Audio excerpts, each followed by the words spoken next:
So the last part of our skirt is to do the buttons and the buttonholes. So you're going to need your buttons, some pins, and a measuring tape for this. And we're going to decide where we want our buttons and how closely together we want them. So I've seen everything from as few as 6 to as many as 12 buttons down the front of these dirndl skirts, just by looking off vintage patterns. So you can really use however many you want.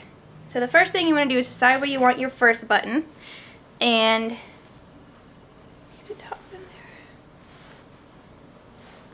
Here's the top of my skirt, and what I want to do is I want my first button to kind of be centered in the middle of my waistband. So I'm going to put that one there. Right. And then I'm just going to kind of start playing around with my buttons to see how far apart looks aesthetically appealing. Now you don't have to do your buttons evenly spaced. I've seen cute things where you do buttons in pairs. I could do 2 there and I could do 2 down there. Which looks really cute. You know, different things like that. If you have even smaller buttons, I've seen 3 looks really cute together with smaller buttons. Mine are bigger, so I think 3 might look a little silly. Yeah, 3 looks a little silly. 2 looks kind of cute. Let's see how else that would look.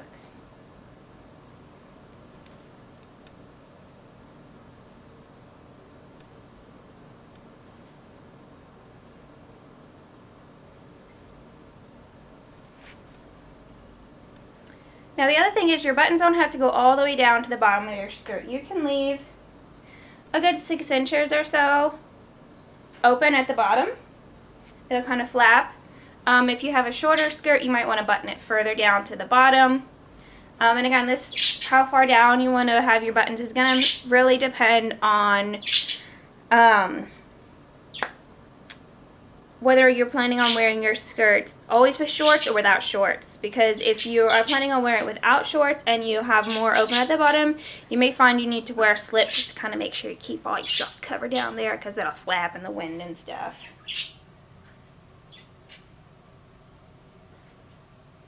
So that will be one button option for me, or I could do more like this.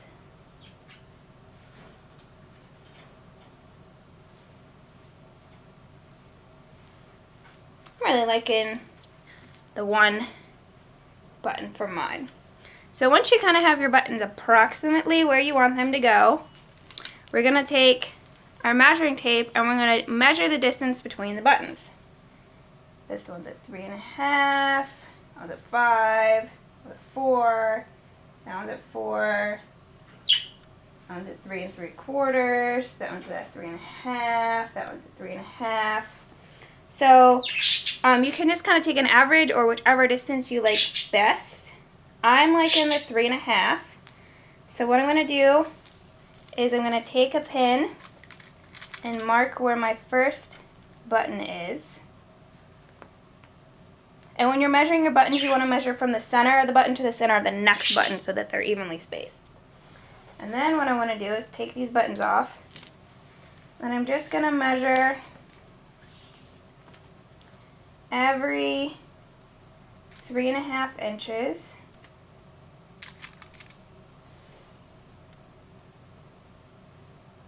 And we'll put a pin.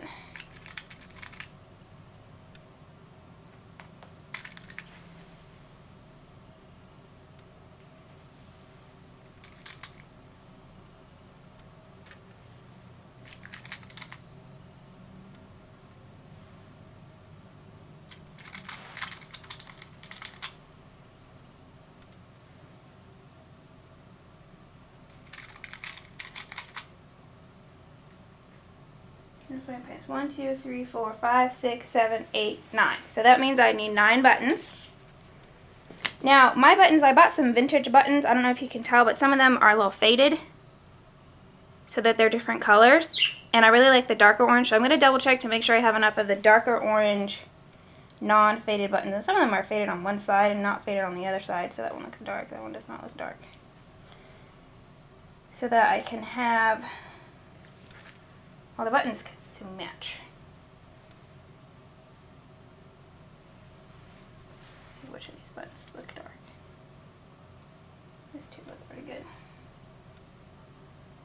Awesome sauce. So that's good.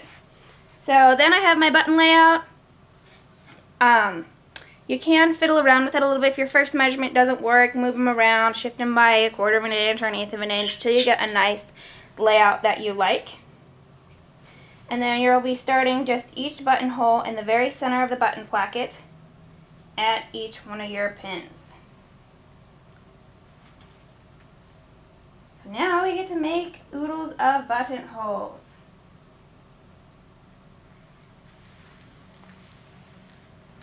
So I'm going to be using my machine's automatic buttonhole stitch to do this. So I've got my buttonhole foot with my button in it. And that's just going to go on my machine. Right like this. There's a little buttonhole lever. And the buttonhole settings. Oops. Help if I threaded my machine. So if you've never used your machine's buttonhole stitch before, do a couple of practice buttonholes in some scrap fabric. If you have any scraps left over from your play suit, or any scraps of similar, what's the word you want to say? Similar weight. So if you're using a quilting cotton, you have some scraps of a different quilting cotton, you can do that. And you want to do it through the same number of layers with the amount of interfacing. So we've got 2 layers and they're both interfaced. Just to kind of practice and make sure that your machine is going to behave well. The other thing I like to do is start at the bottom.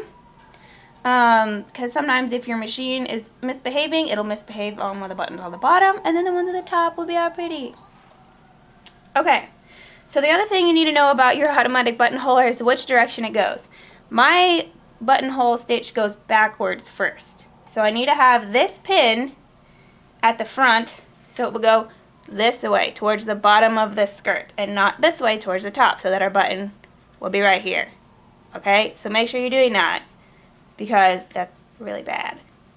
I may or may not have a shirt that has 2 buttonholes going one on each side of the thing because I did it the wrong direction.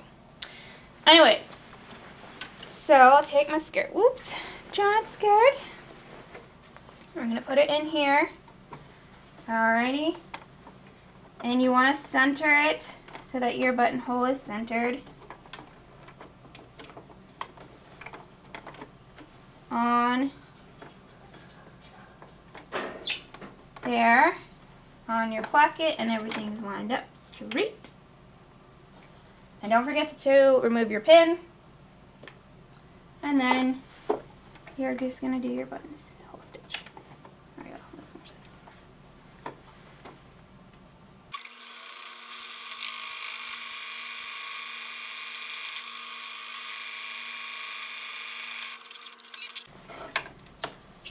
So, here's my little buttonhole right there. Okay, so to open your buttonhole, I usually do it with my seam ripper. You can also do it with a small pair of like embroidery scissors. And you're just gonna poke it through. And then seam rip carefully. If you're worried about cutting through the bar tacks at the end, you can put a little pin through there to stop your seam ripper. But I've done enough buttonholes that I can just do by feel.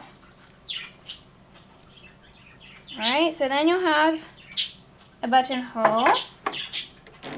We can see that our button will fit through the buttonhole. That's awesome. So you're going to go ahead and finish the rest of your buttonholes.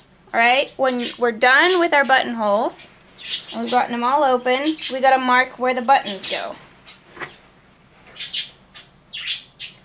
So you'll match up your skirt. Now you want to start at the top so that if there's any kind of mismatch, it's on the bottom and not at the top, but the waistband will be really visible.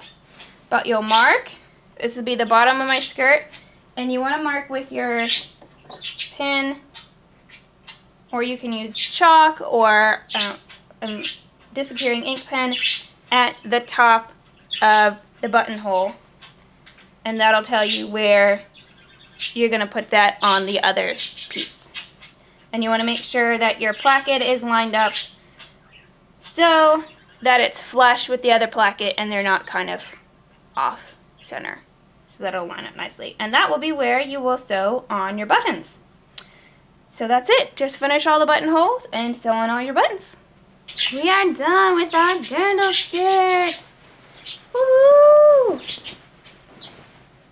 So I did have one other issue come up right here at my waistband. It was kind of gaping at the bottom and then floppy at the top. So I just added some snaps in there as well, just to help kind of keep everything in place, because I did that super wide waistband. So if you have a narrow waistband, you probably won't have that problem. But now we are finished.